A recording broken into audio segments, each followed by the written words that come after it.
আসসালামু আলাইকুম everyone, welcome to my page. সন্ধ্যার দিকে অনেক বিদ্যুৎ চমকাচ্ছিল, সাথে অনেক বৃষ্টিও হচ্ছিল। যাই হোক, this is not my concern. দেখার বিষয় হচ্ছে আজকে সন্ধ্যায় কি নাস্তা বানানো হচ্ছে। তারপর কিচেনে গিয়ে দেখি আপু গরুর মাংস দিয়ে নুডলস পাকাচ্ছে, সাথে আপুকে একটু হেল্পও করা হয়ে গেছে। এরপর আপু নাকি দুপুরে আমার জন্য পুডিংও বানিয়ে রেখেছিল। এরপর পুডিংটা আমি আনবক্সিং করা শুরু করলাম।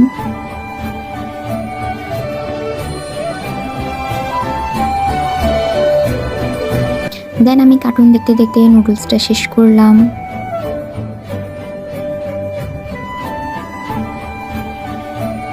দেন পুডিংটাও অনেক মজা হয়েছিল, সেম ওয়েতে এটাও কার্টুন দেখে দেখে শেষ করলাম।